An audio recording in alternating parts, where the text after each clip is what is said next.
ఓం నమః శివాయ. ఓం నమో నారాయణాయ. కర్మ నివారణ, సంచిత కర్మ, ప్రారబ్ధ కర్మ, ఆగమిక కర్మ నివారణ, నరదృష్టి నివారణ కాళభైరవాయ నమో నమః. ఓం దిగంబరాయ విద్మహే సింహవాహనాయ ధీమహి తన్నో కాళభైరవ ప్రచోదయాత్. హరి ఓం.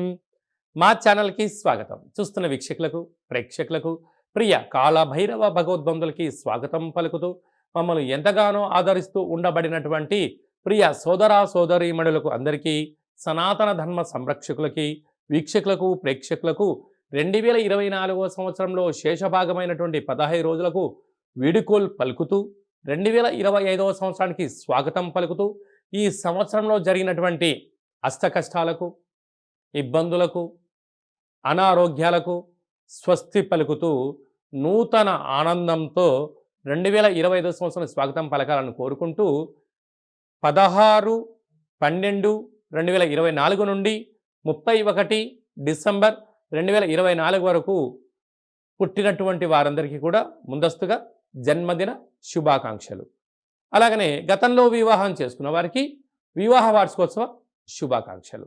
ద్వాదశ రాశుల్లో గ్రహ గమనాన్ని ఒకసారి వీక్షింపచేద్దాం. వృషభ రాశిలో దేవగురు బృహస్పతి శత్రు సంచార స్థితి, కర్కాటక రాశిలో కుజ సంచార స్థితి, కన్య రాశిలో కేతు సంచార స్థితి, వృశ్చిక రాశిలో బుధ సంచార స్థితి, ధనుస్సు రాశిలో రవి సంచార స్థితి, మకర రాశిలో శుక్ర సంచార స్థితి, కుంభరాశిలో శని భగవానుడు స్వక్షేత్ర సంచార స్థితి, మీనరాశిలో రాహు సంచార స్థితితో గ్రహ గమనాలు ఈ విధంగా ఉన్నాయి. ధనుసు రాశి వారికి ఈ ఆంగ్ల సంవత్సరానికి వీడుకోలు పలుకుతూ, కొత్త సంవత్సరానికి స్వాగతం పలుకుతూ, జాతకంలో ఉన్న గ్రహ దోషాలను ఎలా ఆపుకొని ఐశ్వర్యం, ఆనందానికి ఎలా స్వాగతం పలకాలో ఈ వీడియోలో సవివరంగా సంపూర్ణంగా తెలుసుకుందాం. ధనుసు రాశిలో ఏ నక్షత్రాలు వస్తారుగా? మూలా నక్షత్రంలోని 4 పాదాలు, పూర్వాషాఢ నక్షత్రంలోని 4 పాదాలు, ఉత్తరాషాఢ నక్షత్రంలోని 1 పాదం కలిపితే ధనుసు రాశి. చాలామందికి పుట్టినటువంటి కాల సమయంలో డేటా బర్తులు లేనటువంటి కారణం వలన పేరు యొక్క మొదటి అక్షరాన్ని అనుసరిస్తూ రాశిని తెలుసుకునే ప్రయత్నం చేద్దాం.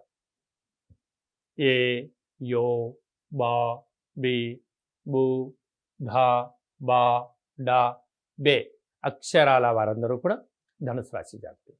ధనుసు రాశికి అధిపతి దేవగురు బృహస్పతి. వీరికి రాశిలోనే రవి సంచారం చేయడం, 2వ స్థానంలో శుక్రుడు సంచారం చేయడం, 3వ స్థానంలో శని భగవానుడు సంచారం చేయడం వలన అనవసర ప్రయాణాలు, ఆవేశాలు తగదు, వివాదాలకు దూరం అవసరం, ఏదైనా తెలిస్తేనే చేయడం, తెలియకపోతే కొంతకాలం ఆ పనులు వాయిదా వేసుకొని నేర్చుకొని అవలంబించగలిగితే రాబోయే కాలం మంచి కాలం. అర్ధాష్టమ రాహు మీ జాతకంలో ఈ సంవత్సరంలో చివరి ఆంగ్ల సంవత్సరంలో చివరి ఆదివారం సోమవతి అమావాస్య సందర్భంగా, అలాగనే మంగళవారం అమావాస్యతో కూడుకున్నట్టు అవ్వడం వలన ఆ రాహు పొంచి ఉండడం వలన నరాల బలహీనత, అనారోగ్యము, యంత్రాలతో, ఆయుధాలతో, పోలీస్ స్టేషన్లు, కోర్టు బెట్లతో మీకు పనిపడే పరిస్థితి ఉంది. కనుక ఇలాంటి కాల సమయంలో మౌనం, ధ్యానం, ఏకాగ్రత, దానం, ధర్మం, ప్రశాంత వాతావరణం ఏర్పరచుకోగలిగితే ఈ సంవత్సరంలో కష్టాలు ఇక్కడికే ఆపేయొచ్చు అని చెప్పి కూడా గమనించాలి. అలాగనే 6వ స్థానంలో గురు సంచార స్థితి ఉండడం వలన ఏదో రుణ సమస్య, రోగ సమస్య, శత్రు సమస్యలు పొంచి ఉన్నాయి. తస్మాత్ జాగ్రత్త. అష్టమంలో కుజుడు సంచారం చేయడం వల్ల కుజదోష ప్రభావం కారణం వలన జలగండం, అగ్నిగండం, వాయుతత్వమైన గండాలు పొంచి ఉన్నాయి. తస్మాత్ జాగ్రత్త.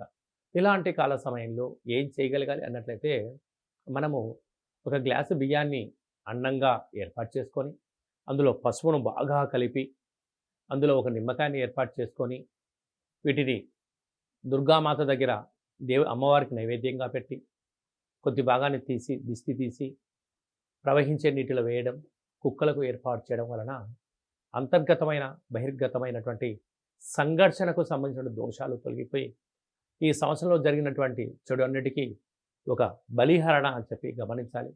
రాబోయే కాలానికి స్వాగతం పలుకుతూ 2025 సంవత్సరం అంతా కూడా ధనుసు రాశి వారికి యోగానికి స్వాగతం పలకండి అని చెప్పి కూడా గమనించాలి.